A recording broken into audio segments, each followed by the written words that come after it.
In this episode of View from the Top, I've got Kelli Williams, who is an entrepreneur. She's been a nonprofit leader, soon to be author. She's a consultant. And so she's seen a lot. She's been through a lot in her life, in her journey, that she's sharing more and more of, right? As she kind of heals the wounds, and she's a great storyteller. And she shares some of those stories with us. And I think the main themes that I took out of this conversation are kind of redefining success through joy. And even in the hard times, even in the suffering and the times when it feels like things are never gonna, not going your way, are there moments of joy that you can find? There are. And it's sometimes we need to be reminded of that. And, she said multiple times through the podcast of, it will be okay. How do you find joy in the journey? And I know it feels like a Hallmark card and it's really easy for us to say, yeah, but it's hard. But at the same time, we have a choice. And so we're going to talk about choice today. How are you making those choices? And where do you need to be making different choices in the climb to keep you going, to keep your energy going in those hard moments? So I can't wait for you to hear Kelli and all of her advice in View from the Top. Welcome to the View from the Top podcast. Today we're going to talk about a lot of amazing things. And you got a little synopsis about Kelli, but when I have sisters, dear friends on, it's just a joy for me. So this is just us spending time together, and Kelli, everyone else just gets to listen in. Love it. Because this is how we show up. Everything you're going to share here is things that we would share if we were like sitting around. In fact, I had to say, okay, stop. We have to start the podcast because there was so much good that we were talking about. And I'm like, they need to hear this. We need to let other people hear this. So Kelli Williams, you are a force. You are a giver. You are someone in my life. We just keep saying there's big things we're supposed to be doing, and we're just going to keep being in each other's orbit until we figure it out. But we're both doing big things on our own. So will you share just a little bit about who you are, what you've done, what you're doing today? Just give us the Cliff Notes version of Kelli. Absolutely. Well, thank you for having me on. I'm Kelli Williams. I am a healing informed executive coach. I am a business and marketing strategist.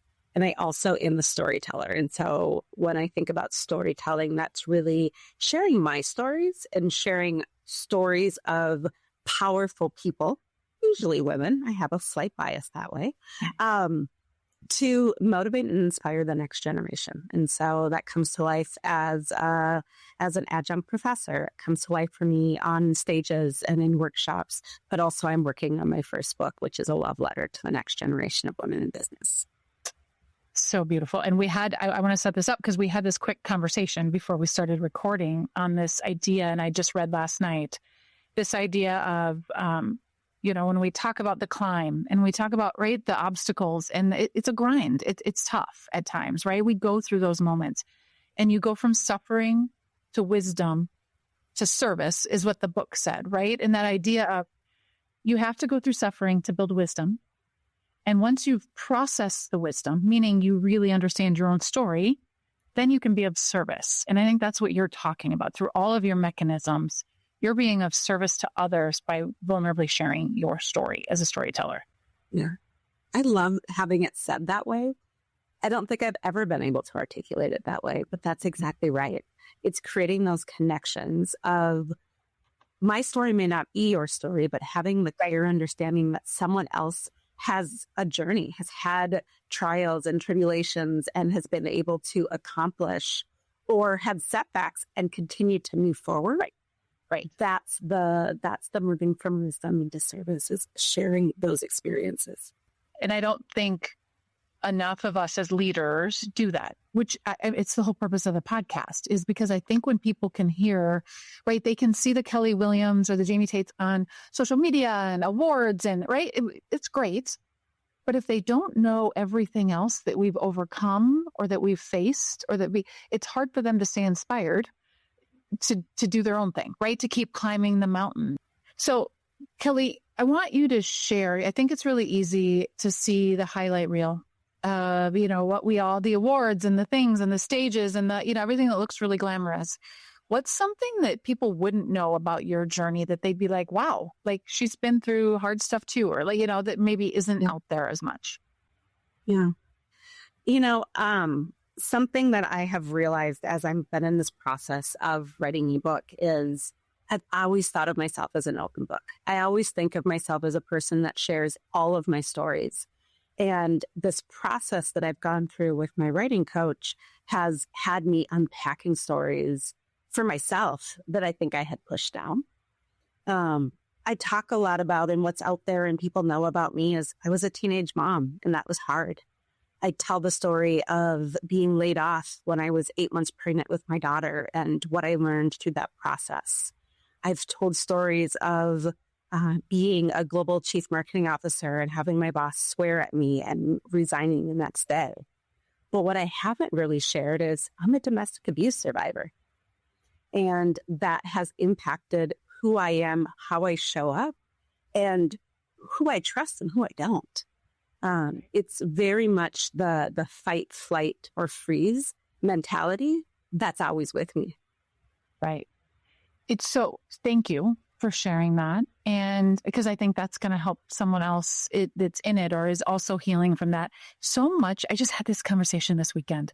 I was on a girls' weekend with a couple of ladies, and we were talking about this, like, when you actually do the work, meaning whatever the work is, it can be therapy, it can be something else.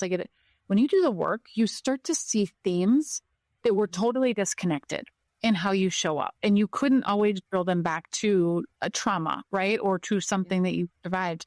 But yet that suffering created, good and bad, created coping mechanisms in you. Mm-hmm. And I think even you just being honest is even making me think and pause and go, like, I always tell people I'm an open book. Ask me anything. I'll share about my divorce or this or that. Like, I don't have a lot that I'm ashamed of. I have things that, maybe it would be easier if it didn't happen. But how open are we actually? Like, right? We think we're open until you start to do the work. Until you start to do the work. And until you realize that, for me, the understanding has come through the reality of I have a lot of people that are, if you were to take and put your friends into sort of tiers of friendships, right? Mm-hmm. I have a lot of people that are very close to me. Maybe not my core friends, but very close to me, know me well. I know them well, and would be shocked to know that I'm a domestic abuse survivor, or that, that my senior year of college, I had to petition the school to allow me to graduate because I didn't finish my foreign language requirement because I was in constant court with my ex over my son.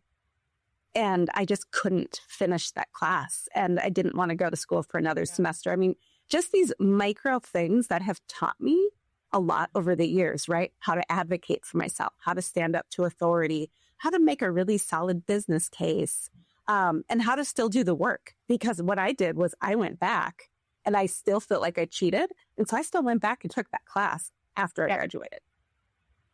I love, because it was for you. It wasn't for somebody else. It wasn't about it in the box. Mm-hmm. So you've mentioned a few things, but, I talk about on this podcast, the climb moment, that moment where you're like, everything looked great from the outside. I was climbing the mountain of success, doing all the things, but on the inside, things didn't feel right. Do you remember a moment or moments when it felt like that? There are so many moments like that. Yeah. And I think, one, we have to normalize admitting it, right? And two, it's not all of them have to be significant moments, right? One that comes to mind for me for sure was about this time last year. This time last year, I was leading a nonprofit, and we had a program that was focused on bringing young, diverse high school students into marketing and advertising. And one of our school partners advertised the program on our behalf. They didn't represent the program in our language. They didn't misrepresent it. And that turned into very quickly a lawsuit that named our organization, the school district, and a partner. It also moved into very quickly a lot of news, turned into national news, which then sparked hate mail coming to the nonprofit, hate mail and threats of violence addressed to me as an individual. And a lot of work that went into then quickly making adjustments within the nonprofit to ensure longevity and sustainability. What you would have seen on the outside was, this is hard. I'll figure it out. A big smile on my face, rallying the team. It's going to be okay. But the truth is, I was breaking. I had never been so frightened for myself, frightened for my family, frightened for this organization that I loved, right? The amount of time that I spent future-proofing and protecting the organization. On the back end, we put in another security system at our house. I took all of my socials and stripped my kids and made sure everything was private and tested and changed things to protect my family. I had never had a time in which I was that terrified, while on the outside, big smile, showing up, absolutely it's going to be okay, rallying everyone. It wasn't okay for me. Right. So you've gotten through it. So I believe you can only inspire or share from a healed wound, right? It can be open. What got you through that? Or what was your mindset that you had to take to be resilient in the face of that? I think that's just it. It was the fact that I was being strong. I wasn't being resilient in the moment. Yeah. And in retrospect, I wasn't able to heal that wound or move forward until I truly learned resilience. A good friend of mine and I have joked so many times about the fact that the universe will teach you the same role, the same lesson over and over and over and over until you finally learn it. I hadn't learned about resilience lesson in that time, but did shortly thereafter. I actually had an opportunity to go to an amazing conference, and I heard from a speaker who talked about giving ourselves permission. And when I heard the name of the session, I was like, I'm an adult. I lead my own life. I don't need anyone to give me permission. No, I run the show, and most of my right? Like, for sure, I've got this. But I walked into that session, and that was when I learned resilience. I learned I didn't need someone else to give me permission to pause, to rest, to be okay, or to say, I'm not okay, which also is strength and resilience in and of itself. And so it was the unpacking that took place at that conference with strangers, which has also been an eye-opener for me of, I'm much more confident and comfortable sharing the scary things and saying the hard things out loud when it's people I don't know well. Yeah. Ditto. Me too. It's safer because, maybe there's less judgment, or I'm just not worried about the judgment in the same way. Mm-hmm. And what is that? That's a whole other thing to unpack, right? I mean, it's just like, how do you, heal that? But I love this idea of, because there's so many leaders, and hopefully those that are listening, where we feel like it's like I've got to just get to resilience. And I don't think you're ever done building that, because the moment you think you got it, something's going to come out of, left field and knock you off course again. And so what is that, right? Or what have you done to just almost start to figure out how to curate that resilience, even in the face of new things that are coming at you? For me, one of the things that I did was I got a trauma-informed coaching certification, mm-hmm. because I wanted to learn for myself how to work through my trauma, mm-hmm. right? And I use the word trauma, and trauma sounds like a really big word, right? But trauma is anything that has negatively impacted us that we need to think about and get through, right? And those trauma responses of fight or flight or freeze are responses that are tied to previous traumas as well. Because again, the universe will teach us the same thing until we finally learn that lesson. And so if my trauma response is to freeze, which it is, I can go back and tell you probably 50 instances in which I froze over the years. And so the work of understanding how do I move through my natural response is the healing, is the place of resilience. Yeah, I love it. I'm an avoider. I don't know if that's an actual category, but I just like avoid and I'm going to go away that way. So not healthy either. Also freeze. Oh, is that a category of freezing? I'm a freeze. Yeah. Okay, good to know. Yeah. Both are avoiders. As you go through this, and some of the hardest points as you think about in your story, there's an identity piece that goes along with that at least I've experienced, that your identity has to shift. You are different. You're a different person because you're growing. Mm-hmm. And so many of us struggle in that in between of everyone used to know me as this, and now I'm this. What has helped you kind of build, through those shifting identities? Because I think we need to shift, but oftentimes leaders are scared to let go. Yeah. It's so interesting because I think that that's the exact reason in which it's easier to share stories and to share full truths with people we don't know, because they don't know that history. They don't know us as this other version of ourselves. And not because we're, fully shedding and changing, but we do shed layers, right? For a long time, I've talked about the masks that I put on early in my career, early in my life, to show up as a certain way. And what I realize is, one, there's still masks that I still need to continue to take off. The smiling when I'm not okay mask is one I need to take off, right? But there's also other shedding that has to happen, right? The identity of being a teenage mom is still one I carry today. Right. And to really take that off and to continue to shift into, I haven't been a teenage mom because I haven't been a teenager in, a while, 30-ish years. A while.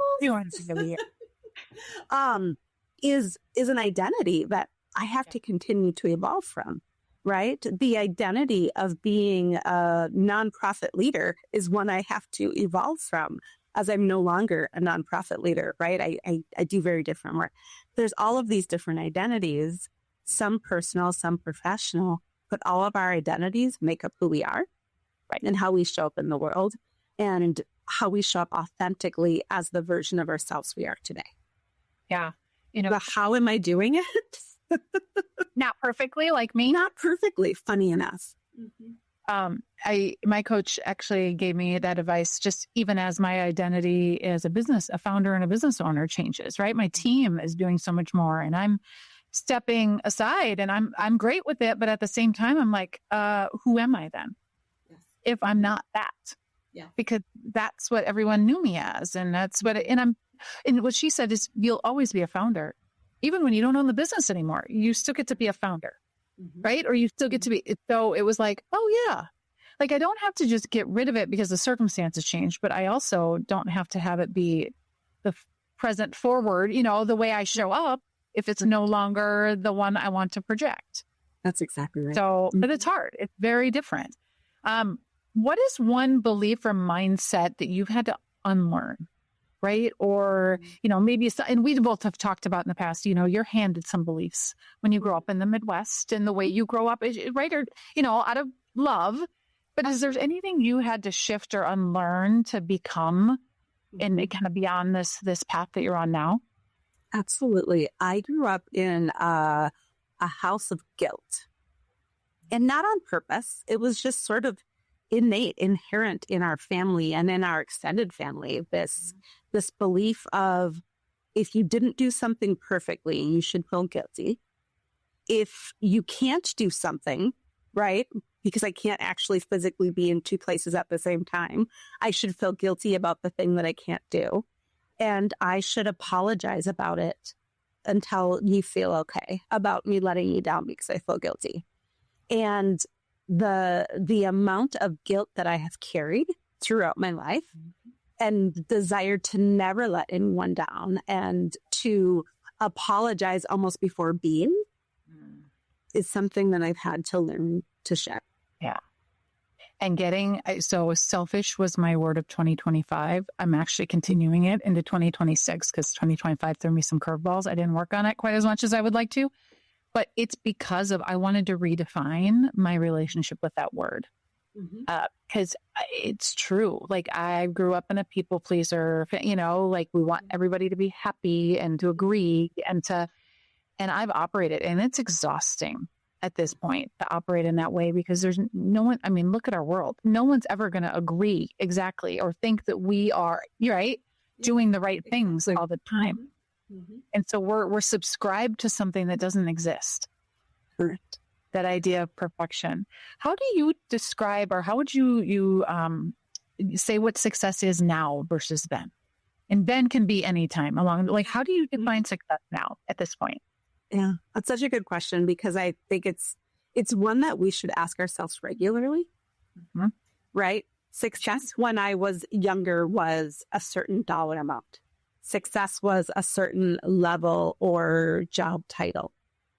Success for me, sort of in the middle of the last 30 years, has looked more like success in my ability to juggle a whole bunch of things and do them well, to be the best multitasker I possibly could, to, successfully lead the parent-teacher organization and successfully have a job that's, really, really moving the needle and making an impact and successfully showing up for all of the people in my life. And the list went on from a multi-path perspective. I will say now, success to me looks like happiness. Success to me looks like joy.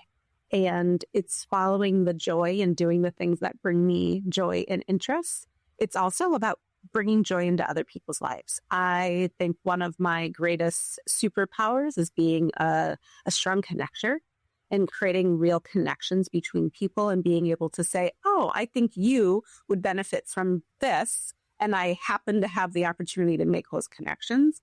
That brings me more joy than many things do.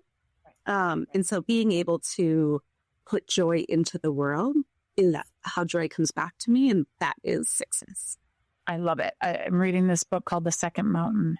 And again, it's about kind of this, some of the science actually between the first half of our adult lives and the second half of our adult lives. And he talks about the first mountain being about challenge and conquering, right? How many boxes can I check? How far can I go, right? What can I achieve? All those things. And there's nothing wrong with that, except for we get up to the top of that mountain and we're like, that's no longer what I want. And that's where so many of us struggle. It's like, well, now what do I want? Exactly. And he talked about the second mountain being about surrender and legacy.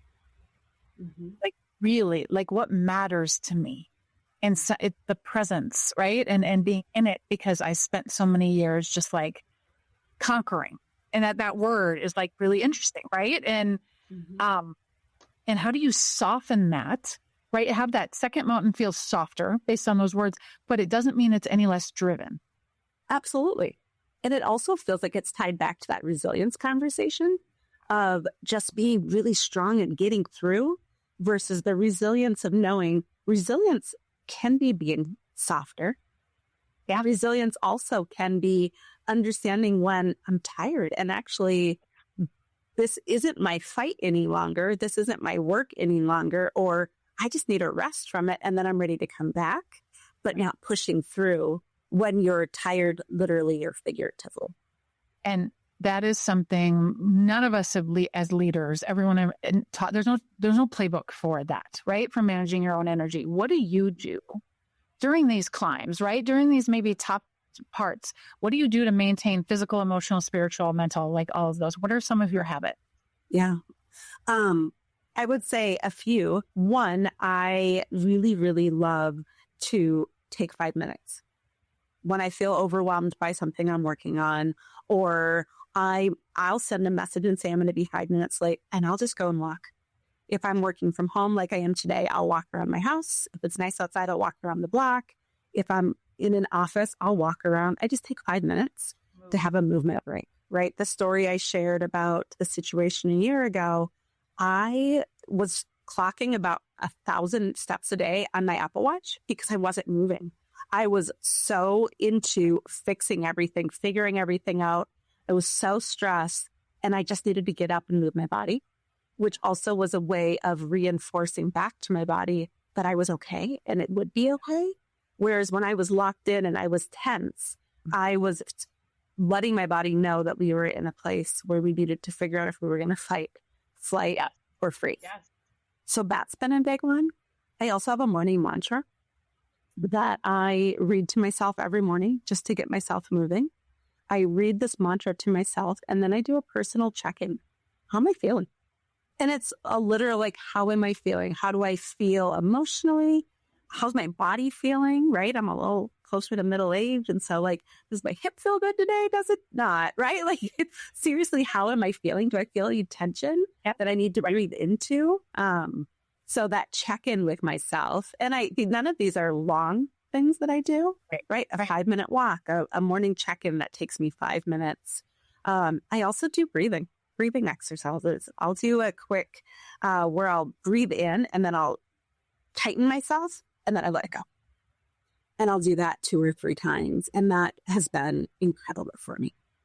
Yeah. And it's different for all of us, right? But finding those tips or tricks or things that just literally help you manage your neurological system, right? And that fight or flight. Because as leaders, a lot of us, if you don't have those tools, are showing up frazzled.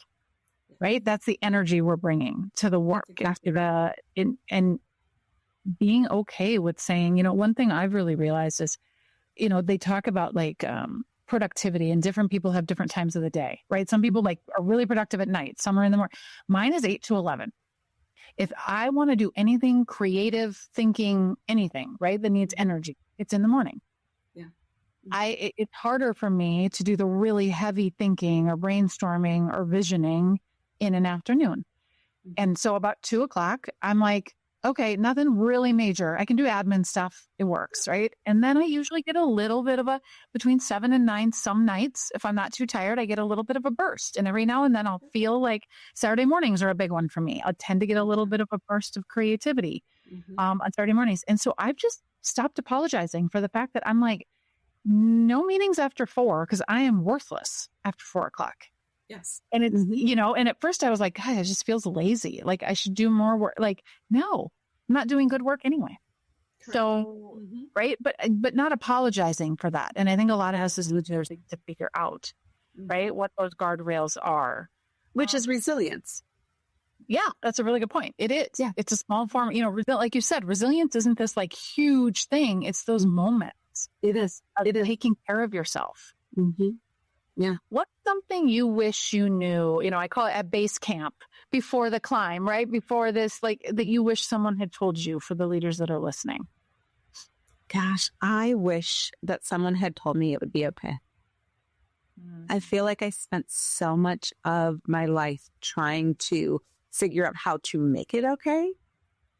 But I didn't know that there was ever going to be a destination in which I would be okay.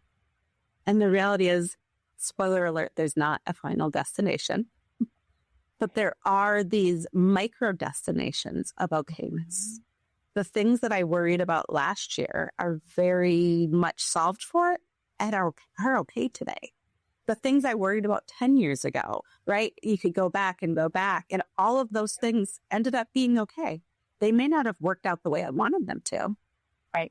But they worked out and I was okay. And continue to be okay. My family's okay, right? It's always worked out for my good. And knowing that is a constant state of being, again, not because it's going to work out always the way I want it to, right? Probably 50% of the time it does. The other 50% it doesn't work out the way I wanted it to, but I'm still okay. Right. I would have loved to know that. I think part of that, right? There's a song, and people laugh at me, but there's a song I listen to, and I've had my kids listen to, "Wish You Pain" by Andy Grammer, and it's just the song isn't the point, but he's essentially writing it to his child, and it talks about, I hope somebody makes you cry, I hope somebody does all these things to you, because I hope it's not easy, and then it's all of a sudden hard, right? Like I hope there are hard things throughout that build that muscle. Because otherwise, we need those things. And I think, I don't think I know. It's the reason I have this podcast, is to bring people on and say, the hard things is what made me, right? Forged by fire, not by the ease of life. Exactly right. What's one message that you hope, or just one lesson that you hope somebody listening takes away from your story, right? What you've experienced. What do you hope to take away? I hope that people can take away, I'm going to pull it together. I'm not going to give just one. The fact that resilience is possible. We can weather the storm. We can make it through. We can be okay. And once we realize that, we can find joy in the journey. It doesn't have to be something that we resist the resilience. We resist the storm. Sometimes we have to dance in the storm and recognize that this too shall pass. But while it's here, I'm going to find the glimmers. I'm going to find the glimmers of hope, of joy, and I'm going to live another day to share the stories. And I think in a world that feels polarized, I think it's a beautiful reminder of you can be in the storm and find joy. Correct. At the same time. Correct. Mm-hmm. Right? Like, I think that's hard for, like, you can have hope that we will get through this and be in the middle of it at the same time. Yes. Mm-hmm. And right now, hope, I think, is what most of us as leaders need for ourselves, but our teams, our businesses also need it right now. Yes. That we will be okay. That we will be okay. And I think teams and, businesses also need to know, and being okay doesn't necessarily mean it's all going to work out perfectly the way we run it. Right? But that it will work out. Control. Mm-hmm. It's hope and faith. Correct. I think that's a big, because there's a lot we can't control. There's a lot we can't control. And I think a lot of our pain right now and our, burnout and is things we can't control. Mm-hmm. Yeah. But what we can control is it'll be okay. And we can't even forward. Correct. And resilience is also knowing the difference between what's in my control and what's out of my control. And a lot of the fear and the stress and the anxiety comes from trying to control things that are uncontrollable. And so another resilience tool that I would give is asking the question in situations that feel overwhelming, stressful, or bringing anxiety to your life is the question of what can I control in this situation and what can I not control? Right. And then focusing only on what I can control. My question similar to that is, what do I know to be true? Mm-hmm. Mm-hmm. In this moment, right? What do I know to be true? Because I am a professional worrier and I can get in these spirals of like, I'd be embarrassed to even say out loud where my brain goes sometimes, right? On how bad it could get. And then I'm like, time out. I try to stop the swirl. Like, what do I know to be true? Mm-hmm. Right? Like sometimes you have to almost shake yourself out of that spiral. Mm-hmm. I know I'm not the only one that deals with this. So, I deal with it all the time. I'm actually giving a talk on Thursday and I'm talking about the spiral and giving the tool of when you feel the spiral, tap yourself. Yeah. Yeah. Because it reactivates your physical body. That's such a great tip. Such a great tip. Okay. Mm-hmm. Before we get into the bonus round of fun questions, how can people connect with you, understand? I mean, you do so many different things. What's the best way for them to connect with you and follow and kind of, get inspiration from you and what you do? He forgot I was recording a podcast, but also this goes back to the humanity of life. The humanity of life. That I work from home and my family just comes right in. It's so funny, but it also is something that 2 years ago would have absolutely threw me off. Right. And had we so upset. And today I laugh and we're not editing anything. We're not editing anything. No. My husband came in to bring now. How people can get a hold of me. So my company is called Legacy Rising.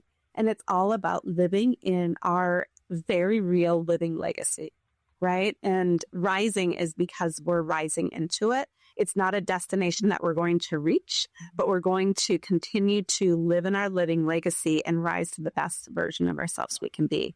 And so legacyrising.com is my website. There's ways to connect. I always love to have conversations with people and get to know people. There's ways to invite me to come and speak, ways to learn about my coaching business, my consulting business. And I love all of those pieces. The other thing that I'm going to share with you after this is I did put together a resilience toolkit. And would love to make that available to your listeners as well, because it's something I, for lots of reasons, felt the need to create, and probably originally created selfishly for myself. But now that I have it, it's something that I want to make available. It's back to those being a dot connector. And I think a lot of people could use more tools to support as we all work to be resilient. Thank you for sharing that, because it is. And again, some of the things, it might be like, I know that already, or I know, but we need to be reminded of some of these tools we already have. Instead of thinking we've got to, we don't have it and we have to build it. So thank you for that. Okay, some fun questions. What's your go-to song when you need to reset your energy? I'm Every Woman by Whitney Houston. I love, love, love it. I will put it on. I will dance around my office, and I will scream, sing from the top of my lungs, because I can't hit the notes she can. But if I'm screaming, I think I've hit them, and it motivates me. I love what. What's a book or podcast that you go to, or that really has shifted your perspective? Like you remember when you heard it, or you listened, or you read it.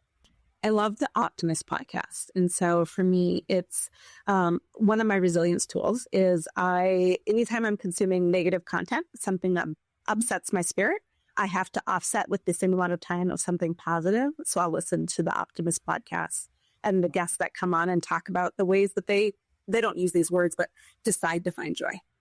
Yeah, I love it. What's one thing you do consistently to manage your own energy? We talked about this a little bit. Like, what is the thing that no matter what the day, you will not, miss doing this or helping yourself with this? Yeah. I started meditating, and it's something that I do with my youngest, and we do it together every single day. Oh, you totally building resilience in kids at a younger age. I love that so much. Okay. As part of being on this podcast, I'm going to give you a billboard on a main highway here, and you could put anything on it for the leaders in this community to read right now. What would you put on it? Find joy. It's available. Even in the hard times, right? Like I would only say that on that because I'm a marketer and I know it needs to be short and succinct, but it's all about finding joy and deciding to find the joy. And even when things are really, really hard, it's so easy to see the negative. And I'm sure there's a lot of negative, especially when things were hard, but there are glimmers. There are glimmers, and we can choose to look for them and to find them. Right. And which changes our day to day, which changes our own energy, which changes our interactions with our families and our team. And I think the strongest thing that you're saying here is just we're in control of how we feel. We're not in control of what things happen. We're in control of how we manage our own reaction, what we consume. That is a huge thing. So take back that control. That's right. Mm-hmm. Yeah, we get to decide who to be around, what to consume, what to think. We get to decide all of those things. It's not because it's easy, but they are decisions we get to make. They are decisions we get to make. So I think all of us, the message I'm hearing from you is like, take back that control and know you can choose that you can make a different choice. You can make a better choice in every moment. Mm-hmm. Beautiful message. Thank you, my friend, for being here. Thank you for having me on. This is such a great just reminder and energy boost that I needed, and it's the whole purpose of the podcast. So thank you to those of you who are engaging in this new conversation that I'm so proud to be leading. So thank you for joining us and maybe gaining a little different view from the top. Success isn't just about reaching the top. It's about what you discover once you're there. Here on View from the Top, we explore the stories, the setbacks, and the inner work that redefine what success really means. If this episode resonated with you, I'd encourage you to share it with someone who might need it right now. And to stay connected, make sure and subscribe so you get notified when we release new episodes. You can connect with me on Instagram, LinkedIn, and Facebook, or visit my website at JaimeTaets.com.